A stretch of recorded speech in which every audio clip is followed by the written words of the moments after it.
বিয়ের ১৩ বছর পর জানতে পারলাম আমার স্বামী পরনারীতে আসক্ত। সে রাতটা ছিল ঈদের রাত। সে বাইরে থেকে এসে ফ্রেশ হবার জন্য ওয়াশরুমে ছিল, আর আমি খাবার গরম করে টেবিলে সাজিয়ে তাকে সালাম করার জন্য অপেক্ষা করছিলাম। কারণ প্রতি ঈদে তার পায়ে হাত দিয়ে সালাম করি, সেই ১৩টা বছর ধরে। রাত আনুমানিক ১২:৩০।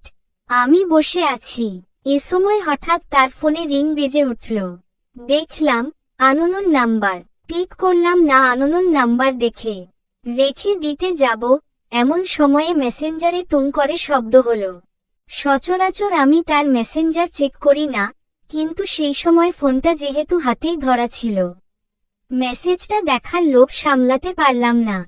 যা দেখলাম তাতে আমার মাথায় আকাশ ভেঙে পড়ল। আমার স্বামী ১২ বছর ধরে একটা মেয়ের সাথে প্রেমের সম্পর্কে জড়িত।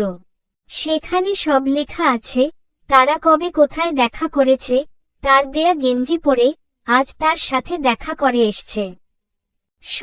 সবটাই লেখা আছে। আরেকটা কথা বলা হয়নি, আমরা ৪ বছর প্রেম করে পারিবারিক সম্মতিতে বিয়ে করি। আমাদের সংসারে ২টো সন্তান রয়েছে। আমি ও আমার স্বামী দুজনেই শিক্ষিত। আমি চাকুরিজীবী। আমার স্বামী তেমন কিছু করে না, ফ্যামিলি বিজনেস দেখাশোনা করে। তার বাবার অঢেল সম্পত্তি ছিল। সে নেশাগ্রস্ত, নেশা করতে গিয়ে প্রায় ২ কোটি টাকার সম্পদ নষ্ট করে। যাই হোক, সন্তানের মুখের দিকে তাকিয়ে তার সবটাই মেনে নিয়েছিলাম। তাছাড়া প্রচণ্ড ভালবাসতাম তাকে। ভাবতাম একসময় সে নেশার জগৎ থেকে ফিরে আসবেই। কিন্তু এখন দেখছি একটা মেয়ের সাথেও জড়িত। মেয়েটি একজন মাদক ব্যবসায়ী, সেই সাথে একটা প্রাইভেট ক্লিনিকের আয়া। অনেকে অনেক সময় এসে বলতো আমাকে এই মেয়ের কথা, কিন্তু স্বামীর প্রতি অগাধ বিশ্বাস আর ভালোবাসা ছিল বলে কোনোদিন বিশ্বাস করিনি। যাই হোক, বাস্তব নির্মম সত্যিটা আজ আমার সামনে। যেটা ভয় পেতাম সেটাই হলো। তারপর আমি কি করলাম? আমি তার ফোনটা যথাস্থানে রেখে দিলাম। সে ওয়াশরুম থেকে বের হলে তাকে খেতে দিলাম। আমি তেমন কিছু খেলাম না। তার খাওয়া শেষ হলে তাকে রুমে ডাকলাম, বললাম, তোমাকে কিছু বলতে চাই। সত্যি সত্যি উত্তর দেবে, কোনো কিছু অস্বীকার করবে না, কারণ আমি সবকিছু জানি। সে বলল, বলো। আমি বললাম, কোন মেয়ের সাথে কি তোমার সম্পর্ক আছে? আমি তখন কেবল আল্লাহকে ডাকছিলাম যেন বলে সব মিথ্যা, কারণ তার মুখ থেকে এটা আমি সহ্য করতে পারবো না। সে বলে, হ্যাঁ আছে, তবে আজকের পর থেকে আর থাকবে না। আশ্চর্য হয়ে গেলাম, কি রকম অবলীলায় সে স্বীকার করে নিল। আমার পায়ের তলার মাটি সরে গেল। কোনোমতে জিজ্ঞেস করলাম, আজ থেকে ঠিক ১২ বছর আগে তোমার ফোনে একটা মেয়ের মেসেজ দেখেছিলাম, সেই মেয়েটাই কিনা? সে বলল, হ্যাঁ, সে মেয়েটাই। আমার চারিদিক অন্ধকার হয়ে গেল। নিজেকে কোনোমতেই সামলাতে পারলাম না। তবুও যতটা সম্ভব ঠান্ডা হয়ে তার ফোনটা নিয়ে তার সামনেই মেয়েটাকে ফোন দিলাম। তখন রাত প্রায় ২টা বাজে। রিং হতেই ওপাশ থেকে একটা ছেলে ফোন ধরল। বললাম, এটা কি নাদিরার নাম্বার? লোকটা বলল, হ্যাঁ। বললাম, আপনি কে? বলল, আমি তার স্বামী। বললাম, আপনি কি জানেন আপনার বউ একজনের সাথে প্রেম করে, নাকি নিজের বউকে বিক্রি করে দিয়েছেন? লোকটা বলল, কি যা তা বলছেন? এটা বলতেই আমার হাজবেন্ড আমার হাত থেকে ফোনটা নিয়ে আছাড় মেরে ভেঙে চুরমার করে ফেলল, আর আমাকে ২টা লাথি মেরে বিছানা থেকে নিচে ফেলে দিল। আমি কিছু না বলে আস্তে করে রুম থেকে বের হয়ে আসলাম।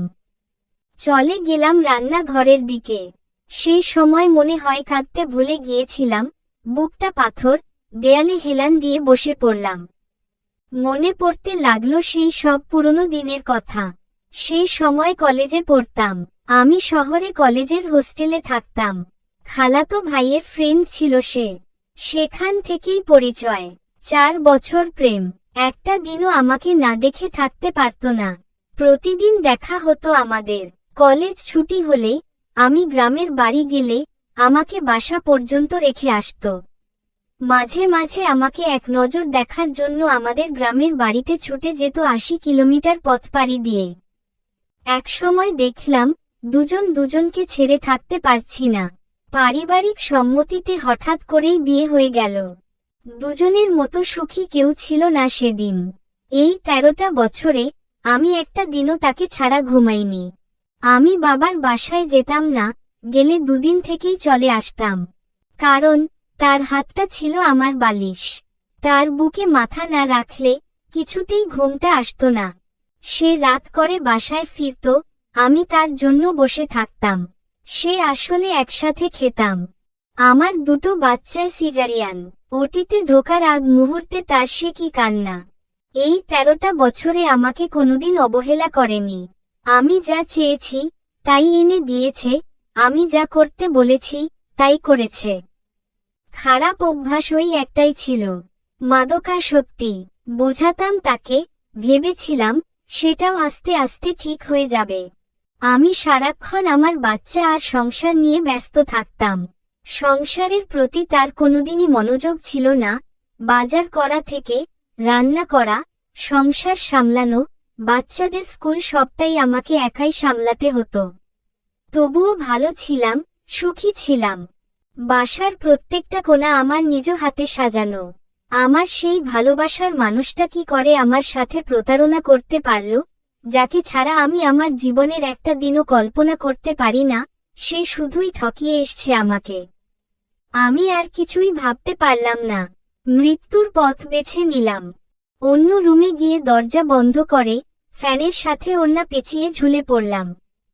তারপর দরজা ভেঙে আমার হাজবেন্ড আমার গলা থেকে পেঁচানো ওড়না খুলেই আমার গালে ঠাস ঠাস করে ২টা থাপ্পড় বসিয়ে দিল। আমি ২ সপ্তাহ কানে শুনতে পাইনি। সেদিন সে আমাকে সরি বা জড়িয়ে না ধরে থাপ্পড় কেন মারল তা আমার আজও বোধগম্য নয়।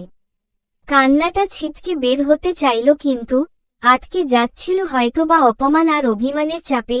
শুধু দুচোখ দিয়ে অশ্রু আর বুক থেকে হেঁচকি উঠে আসছিল। যাই হোক, দরজা ভাঙার শব্দে আমার শাশুড়ি আর আমার ৫ বছরের ছোট বাচ্চাটা জেগে গেল। আমার বাচ্চাটা জেগেই কান্না শুরু করে দিল। বাচ্চার কান্না দেখে বুকে জড়িয়ে নিলাম। শাশুড়ি সব শুনে কিছুক্ষণ থ হয়ে বসে থাকল, তারপর আমাকে ছেলের পক্ষ হয়ে বুঝাতে শুরু করল। বলল, বাচ্চা কাঁদছে, তাকে নিয়ে শুয়ে পড়ো। প্রায় ভোর হয়ে আসলো, শুয়ে পড়লাম। সেদিন থেকে আমার খাওয়া, ঘুম সব কোথায় যেন হারিয়ে গেল। আমি সর্বোচ্চ শিক্ষায় শিক্ষিত, আর সেই মেয়ে একজন অশিক্ষিত আয়া। আমি কি করে এত বড় অপমান সহ্য করব? তাকে সারাক্ষণ জিজ্ঞেস করতে লাগলাম, সেই মেয়ের সাথে তোমার কতদূর সম্পর্ক? কি করেছ তার সাথে? কতবার তার হাত ধরেছ? কতবার তাকে জড়িয়ে ধরেছ? কতবার তাকে ফোন করতে? তাকে কি কি গিফট করেছ? কোথায় কোথায় দেখা করেছ? কোন কোন রেস্টুরেন্টে দেখা করেছ? কোন পার্কে বসেছ? তাকে কতবার ভালোবাসি বলেছ? ইত্যাদি ইত্যাদি প্রশ্ন করতাম সারাক্ষণ। সে আমার প্রতি বিরক্ত হতে লাগলো আস্তে আস্তে, আর আমি ধীরে ধীরে মানসিক রোগী হতে লাগলাম। একদিন আমার এক আত্মীয় মারা যাওয়ায় আমার আব্বু আম্মু ভাই বোন বাসায় আসলো। সেদিন রাতে সে বাহির থেকে আসলে আমি তাকে বললাম, আমি ওই মেয়ের সাথে কথা বলতে চাই, আমি ওই মেয়ের কাছে যেতে চাই। সে বলল, ওই মেয়ের কাছে গেলে তোমাকে সতীনের সংসার করতে হবে। তা শুনে আমার পৃথিবীটা অন্ধকার হয়ে গেল। আবারও দরজা বন্ধ করে আমার নিজের গায়ে আমি আগুন ধরিয়ে দিলাম। আবারও আমাকে দরজা ভেঙে বের করল, গায়ে পানি ঢেলে আগুন নেভালো। কিন্তু আমাকে ওই অবস্থায় রেখে সে বাসা থেকে বেরিয়ে গেল। আমার শাশুড়ি আমাকে বলল, তোমার প্রতিদিনের নাটক আর ভালো লাগে না, তোমার জন্য আমার ছেলে বাসা থেকে বেরিয়ে গেল, যাও যেখান থেকে পারো আমার ছেলেকে ফিরিয়ে নিয়ে এসো। রাত তখন 1টা বাজে। আমার ছোট ননদ, তার জামাই, চাচা শ্বশুর, চাচি শাশুড়ি আরও অনেকে বাসায় চলে আসলো। আমার ছোট ননদ সবার সামনে আমাকে বলল, ছেলেরা 10 জনের সাথে প্রেম করলে কিছু হয় না, কিন্তু মেয়ে মানুষ স্বামীর সাথে ঝগড়া করলে তাকে বলে বেশ্যা। আমি রীতিমতো হিজাবি, অথচ আমার ননদ আমাকে বানিয়ে দিল বেশ্যা। যাই হোক, সেই রাতেই শাশুড়ির কথা মতো ভাইকে নিয়ে বেরিয়ে পড়লাম তাকে খুঁজতে। তার কিছু ফ্রেন্ডের কাছে ফোন করে তার খোঁজ পেলাম, সে কিছুতেই বাসায় আসবে না। তাকে সরি বললাম, আর ওই মেয়েকে নিয়ে কোন কথা বলবো না, বাসায় চলো। অনেক বুঝিয়ে রাত প্রায় 2টায় বাসায় নিয়ে আসলাম। সব আত্মীয় স্বজন বুঝাতে লাগলো, কি করবা, দুটো সন্তান আছে, তাদের মুখের দিকে তাকিয়ে সব মেনে নাও, বাচ্চা দুটোকে মানুষ করো। আমি কোন কথা না বলে শুয়ে পড়লাম। সবকিছু আগের মতো, সংসার, বাচ্চা, তাদের স্কুল। কিন্তু ভেতরের আগুনটা কিছুতেই নেভে না। একদিন ডিসিশন নিলাম, তার সাথে আর থাকবো না, শুধু নিজের সার্টিফিকেটগুলো নিয়ে এই বাসা থেকে চলে যাব। তার বাচ্চাদের সে একা মানুষ করুক, এটাই তার শাস্তি। কিন্তু আমি মা, বাচ্চাদের ছেড়ে যাব ভাবতেই দুচোখ জলে ভরে আসে। সিদ্ধান্ত নিলাম, ছোট বাচ্চাটাকে সাথে নিব। ঢাকায় আমার এক ফ্রেন্ড থাকে, আপাতত তার বাসায় কয়েকটা দিন থেকে একটা চাকরি জোগাড় করে নেব।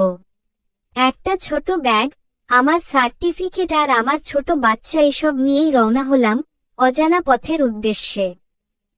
আমি কাউকে কিছু না বলে আমার 5 বছরের বাচ্চাকে নিয়ে ঢাকার বাসে উঠে পড়লাম। বাসে ওঠার কিছুক্ষণ পরেই সবার কল আসতে লাগলো। ফোনটা কিছু সময় অফ করে রাখলাম, শুধু ফেসবুকে একটা স্ট্যাটাস দিলাম, আজ থেকে আমি কারো নই, কেউ আমাকে খুঁজবে না। কিন্তু আমার বাচ্চাটা গাড়িতে ওঠার পর থেকেই কাঁদতে লাগলো, বারবার জিজ্ঞেস করতে লাগলো, আমাকে তুমি কোথায় নিয়ে যাচ্ছ? বললাম, আমরা বেড়াতে যাচ্ছি।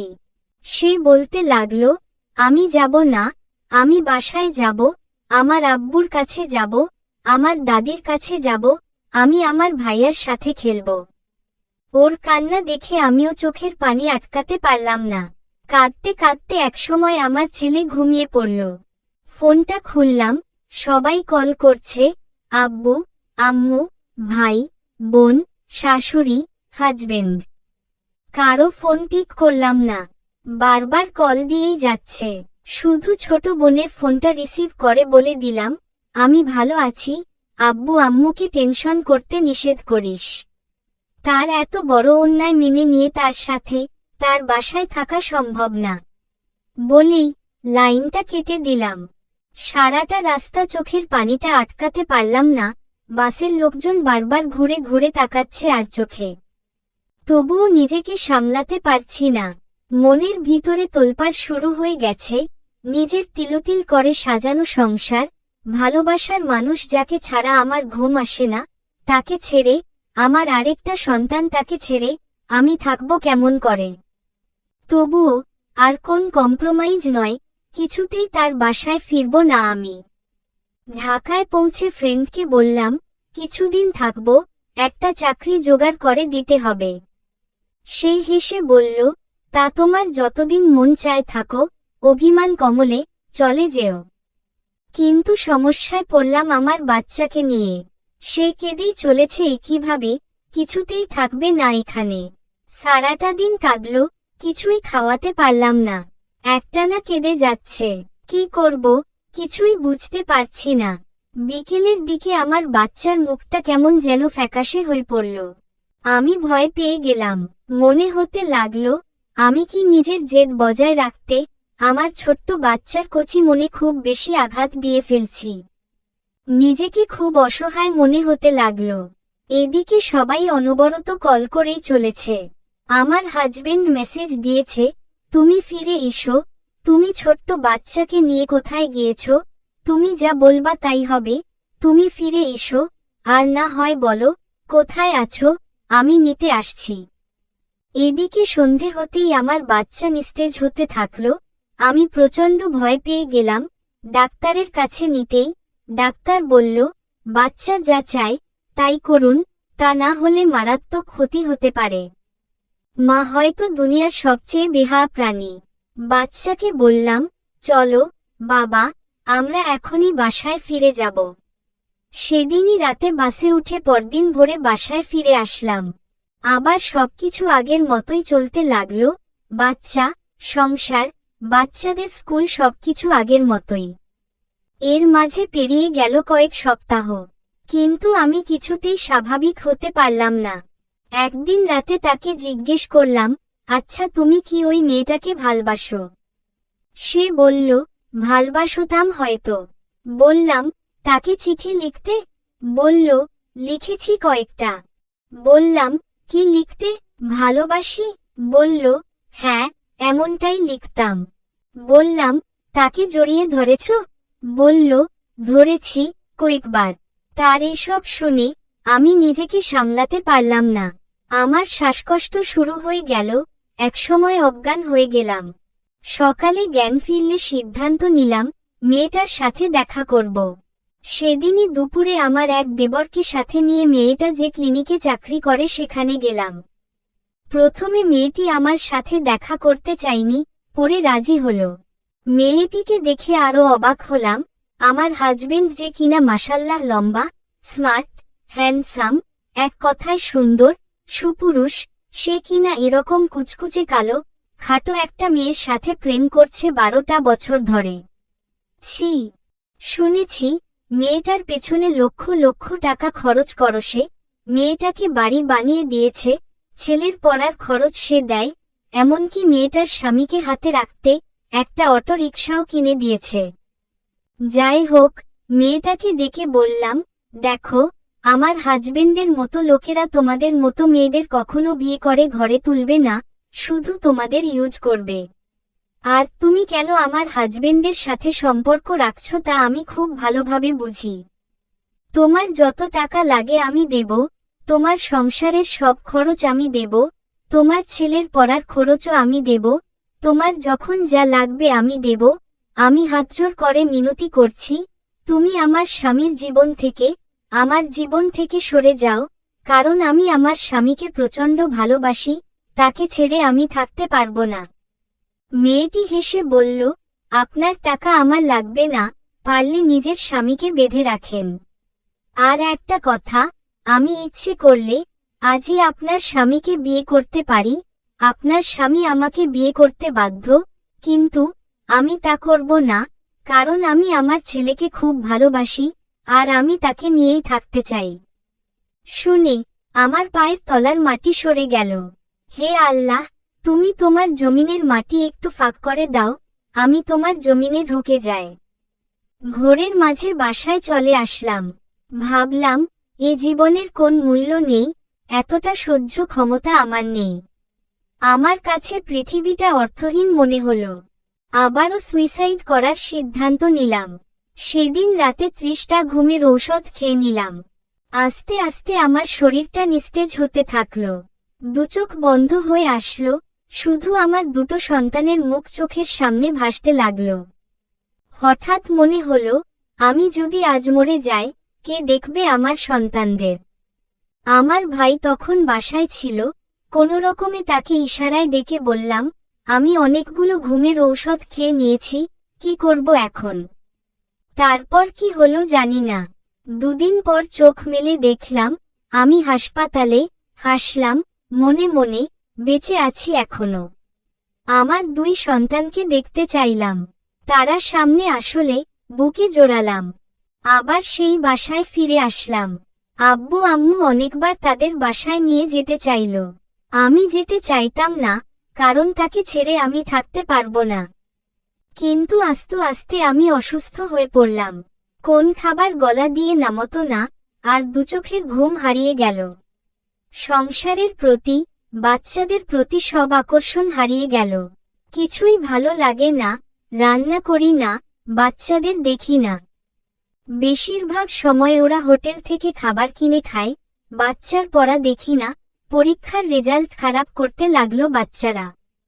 ধীরে ধীরে আমি মানসিক ভারসাম্য হারাতে লাগলাম। মেডিসিনের ডাক্তার, মানসিক ডাক্তার কোনোটাই বাদ থাকলো না। এই ডাক্তার, ওই ডাক্তার, কোন ডাক্তারই বাদ থাকলো না। কিন্তু হায়, কোন ডাক্তার আমাকে সুস্থ করতে পারলো না, কোন ডাক্তারই কড়া কড়া ঘুমের ঔষধ দিয়েও আমার চোখে ঘুম এনে দিতে পারল না, আমাকে খাওয়াতে পারল না। আমি আরো অসুস্থ হয়ে পড়লাম, বিছানা থেকে নামতে পারতাম না। আরো বড় বড় ডাক্তারের কাছে নিয়ে যাওয়া হলো। শুধু এটুকু খুব ভালমতো মনে পড়ছে, ডাক্তার জিজ্ঞেস করত, তোমার কি হয়েছে মা, বলতো। আমি বলতে বলতে কেঁদে ফেলতাম, আর আমার সাথে সাথে ডাক্তারও চোখের পানি আটকাতে পারত না। এভাবে কেটে গেল কয়েক মাস।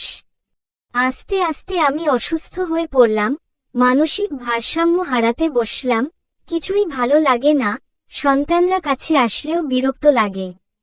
আমার হাজবেন্ড আমাকে নানাভাবে সুস্থ করতে চেষ্টা করত, বাইরে নিয়ে যেত, যেসব আমি পছন্দ করতাম, যেমন গভীর রাতে নদীর ধারে যাওয়া, ফুটপাতের দোকানে বসে চা খাওয়া, রাস্তায় দাঁড়িয়ে থেকে ফুচকা খাওয়ানো। কিন্তু কোন কিছুতেই আমার মন ফেরাতে পারল না। তাকে আজও প্রচণ্ড ভালোবাসি, কিন্তু তার কাছে যেতে গা ঘিন ঘিন করত। তার মুখের দিকে তাকালে ওই মেয়েটার মুখটা ভেসে উঠত। ঠিক এমন একটা অবস্থায় আমার সমবয়সী একজন দেবর ছিল, সে মাঝে মাঝে আসত। খুব মজার মানুষ ছিল, আমার বাচ্চাদের খুব ভালবাসত। ও খুব সহজেই মানুষকে হাসাতে পারত। তাই একদিন আমার হাজবেন্ড ওকে বলল, তোর ভাবি তো কারো সাথে তেমন কথা বলে না, দেখতো তুই গিয়ে হাসাতে পারিস কিনা। ও আমার রুমে গেল, আমার সাথে অনেক কথা বলল। কেন যেন ওর সাথে কথা বলে মনটা অনেক হালকা হয়ে গেল। আমাকে অনেক বুঝালো, বলল, ভাবি, ভাইয়া শুধু আপনাকেই ভালোবাসে, ওই মেয়ের বাসায় আমরাও যেতাম, আপনি সব ভুলে জানতো, শুধু শুধু ভাইয়াকে ভুল বুঝছেন। ছেলেটার কথায় মনে একটু জোর আসলো। আমি মাঝে মাঝে ছেলেটার সাথে ফোনে কথা বলতাম, আমাকে হাসাতে পারত, ওর কথায় আমি হাসতাম, ও এসে আমাকে খাইয়ে যেত।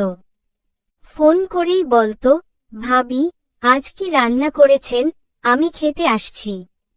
বাধ্য হয়ে আমাকে রান্না করতে হতো, আমাকে ছাড়া খাবার টেবিলে বসতো না। আমার হাজবেন্ড, সেই, আমি, আমার বাচ্চারা একসাথে খেতাম। তাকে সাথে নিয়ে মাঝে মাঝে বেড়াতে যেতাম। ছেলেটার খুব ভালো একটা গুণ ছিল, কথায় কথায় যে কোন মানুষকে হাসাতে পারত। ও আস্তে আস্তে আমাদের পরিবারের একজন হয়ে উঠল।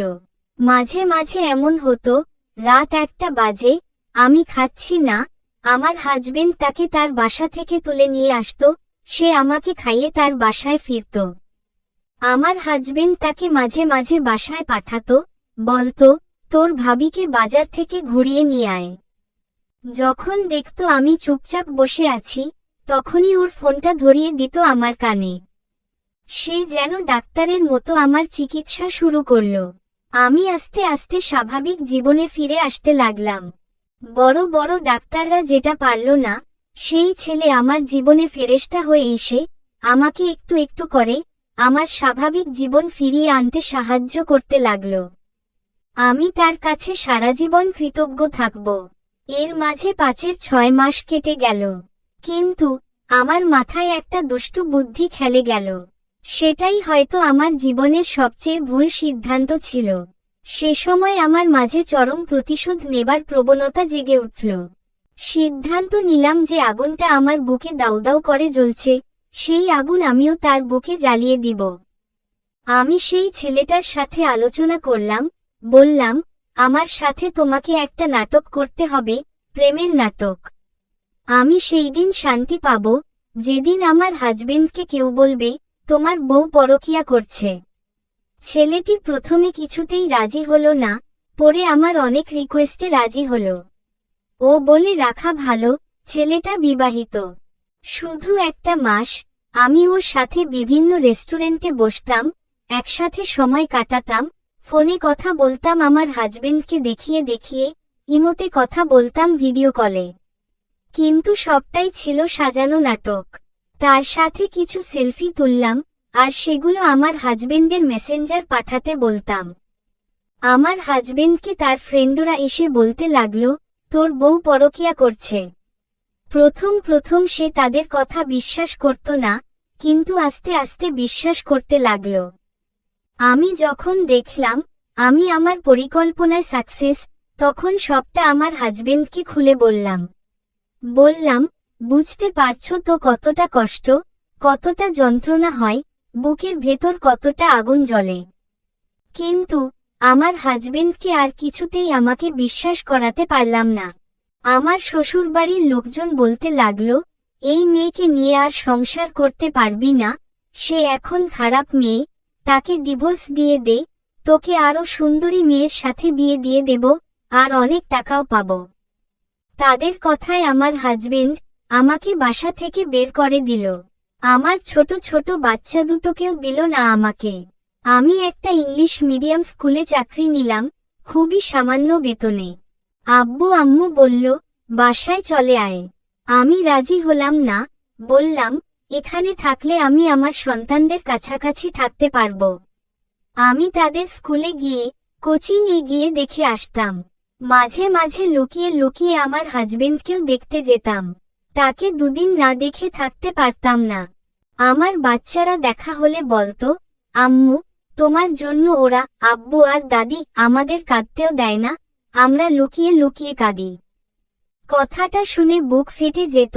বেহায়ার মতো ফোন করে বলতাম, আমি কিছু করিনি, প্লিজ আমাকে বাসায় আসতে দাও, আমি কাজের মেয়ের মতো থাকব, তবুও আমার সন্তানদের কাছে থাকতে দাও। সে বলল, এক শর্তে বাসায় ঢুকতে দেব। ওই ছেলেকে সবার সামনে তার গালে চড় মারতে হবে, আর তার নামে থানায় কেস করতে হবে, মামলা দিতে হবে, সে তোমাকে ডিস্টার্ব করে, আর 2 লাখ টাকা হাতিয়ে নিয়েছে, এটাও বলতে হবে। আমি বেহায় মা, সবচেয়ে বেহা প্রাণী হলো মা। সন্তানের মুখের দিকে তাকিয়ে বললাম, তোমার সব শর্ত মানব, আমাকে আমার সন্তানদের কাছে যেতে দাও, প্লিজ।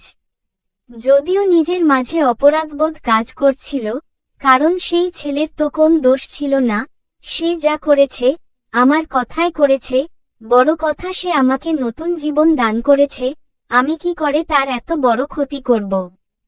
এখানে আরেকটা কথা বলা হয়নি, আমার হাজবেন্ড বর্তমান ক্ষমতাসীন দলের রাজনৈতিক নেতা। তার একটা কথায় সব হয়। সে রাত 2টায় আমাকে নিকটবর্তী থানায় নিয়ে গেল, আর যেতে যেতে বলল, তুমি কিছু বলবে না, শুধু একটা সাদা কাগজে সই করবে। থানায় গিয়ে আমাকে সাদা কাগজে সই করতে বলা হলে আমি বললাম, না, আমি কোন সাদা কাগজে সই করব না। কি লেখা আছে আমি পড়ব তবেই সই করব। এটা শুনে থানার ওসি আমার সাথে একা কথা বলতে চাইল। আমার হাজবেন্ডকে রুম থেকে বের করে দিল। ওসি বলল, আপনি কি ওই ছেলের নামে মামলা করতে চান?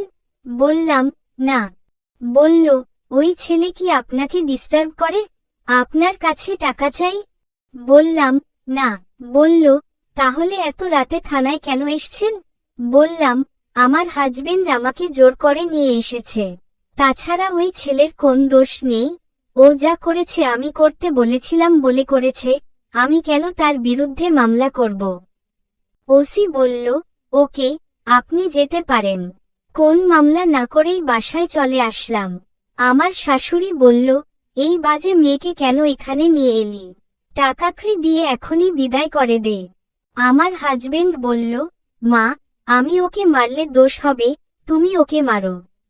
কালই ওর বাপ মাকে ডেকে বিদায় করে দেব। সব অপমান নীরবে সহ্য করে শুয়ে পড়লাম। পরদিন সকালে আমার আব্বু আম্মু আসলো, তারা অকথ্য ভাষায় আমার আব্বু আম্মুকে অপমান করল। আব্বু বলল, আর কত অপমান সইবি, বাসায় চল। বললাম, যতই অপমান করুক, আমার সন্তানদের ছেড়ে আমি কোথাও যাব না। আমার হাজবেন্ড বলল, নিয়ে যান আপনাদের মেয়েকে, এরকম চরিত্রহীন আর কোন জায়গা নেই আমার বাসায়। আবার আমাকে বাসা থেকে বের করে দিল। আমি আমার এক আত্মীয়ার বাসায় থাকতে লাগলাম। চুপ করে ফোন নিয়ে আমার বাচ্চারা ফোন দিত, আর কেঁদে কেঁদে বলতো, আম্মু তুমি বাসায় এসো, সামনে আমার পরীক্ষা, কে পড়াবে আমাকে? কষ্টে বুকটা ফেটে যেত। আবার বেহা হয়ে ফোন দিয়ে বললাম, আমাকে একটা মাস তোমার বাসায় থাকতে দাও, আমার ছেলের পিএসসি পরীক্ষা, আমাকে ওর দরকার। আমি তোমার আর তোমার মায়ের পায়ের তলায় পড়ে থাকব, তবুও এ সময় আমার ছেলের জীবনটা নষ্ট করো না। সে কিছুতেই রাজি হলো না, তবুও আমি জোর করে শুধু আমার ছেলের জন্য বাসায় ঢুকে পড়লাম। তারা মা ছেলে আমার সাথে চরম দুর্ব্যবহার শুরু করল। একদিন বাসায় বিরিয়ানি রান্না করলো আমার শাশুড়ি, তার 2 মেয়ে জামাই আর ছেলেকে একা ডেকে খাওয়ালো। শাশুড়ি থাকতো অন্য ফ্লোরে, আমরা নিচতলায় থাকতাম। কিন্তু আমার সাথে কোন কথা বলল না বা খেতেও বলল না, বা কোন খাবারও পাঠালো না। আমি সেদিন কিছু খেলাম না। রাতে আমার আম্মু ফোন দিয়ে জিজ্ঞেস করল, কি খেয়েছিস? শুনেই কান্নাটা আটকাতে পারলাম না, বলে ফেললাম সব। কথাটা মনে করে আমার মা আজও কাঁদে। বলে, বাসায় কুকুর বেড়াল থাকলেও তো মানুষ না খাইয়ে রাখে না, আর তারা তোকে না খাইয়ে রাখল। মুখ বুজে পড়ে থাকলাম, শুধু ছেলের জন্য। ছেলের পরীক্ষা শেষ হলো। আবার মা ছেলে আমাকে বাসা থেকে বের করার পথ খুঁজতে লাগল। একদিন সন্ধ্যায় হঠাৎ বলে উঠল, আমার নাকি মোবাইল বিল 6,000 টাকা। এটা কি করে সম্ভব? বলতেই আমার হাজবেন্ড আমার মুখে নাকে ঘুষি মারতে লাগলো, আমার নাক মুখ ফেটে রক্ত বের হতে লাগলো। আমি চিৎকার করে কাঁদতেই পাড়ার মানুষ অনেকেই এসে গেল। আমার শাশুড়ি বলতে লাগলো, কি এমন মেরেছে আমার ছেলে, তোমার হাত পা তো ভাঙেনি। তারপর আমার আর কোন জ্ঞান ছিল না। পরদিন দেখলাম আমি হাসপাতালে। চোখ মেলতেই দেখলাম আম্মুরা এসছে। হাসপাতাল থেকেই আম্মুদের বাসায় নিয়ে চলে গেল। বাসায় গিয়ে সবাই ডিভোর্সের জন্য প্রস্তুতি নিতে লাগলো। কিন্তু আমি তাদের কোন কথা না শুনেই আমার হাজবেন্ডের বাসায় চলে আসলাম। সেই শর্ত আরোপ করল, আমাকে বাসায় বন্দি থাকতে হবে, মোবাইল ব্যবহার করা যাবে না, স্কুলের চাকরি ছাড়তে হবে, আমার কোন আত্মীয় স্বজনের সাথে কোন প্রকার যোগাযোগ রাখা যাবে না। আমার সন্তানের ভবিষ্যৎ ভেবে আর তাকে ছেড়ে থাকতে পারবো না, এটার জন্য তার সব শর্ত মেনে নিয়ে সবটুকু আত্মসম্মান জলাঞ্জলি দিয়ে তার বাসায়, শুধু আমার সন্তানদের জন্য পড়ে আছি, তার বাসায়, যেখানে আমার কোন স্বাধীনতা নেই, আমি তার আর তার মায়ের হুকুমের গোলাম মাত্র। তার মাঝে সুখ এটুকুই, আমি আমার সন্তানদের কাছে আছি। শুধু ভাবি, এই এতটা বছরে তার কত শত অপরাধ আমি ক্ষমা করেছি, আর সে আমার 1 মাসের একটা নাটক মেনে নিতে পারে না। এটাই হয়তো একজন পুরুষ ও নারীর পার্থক্য। অনেক ধন্যবাদ সবাইকে ধৈর্য নিয়ে গল্পটি পড়ার জন্য। ভালো থাকবেন।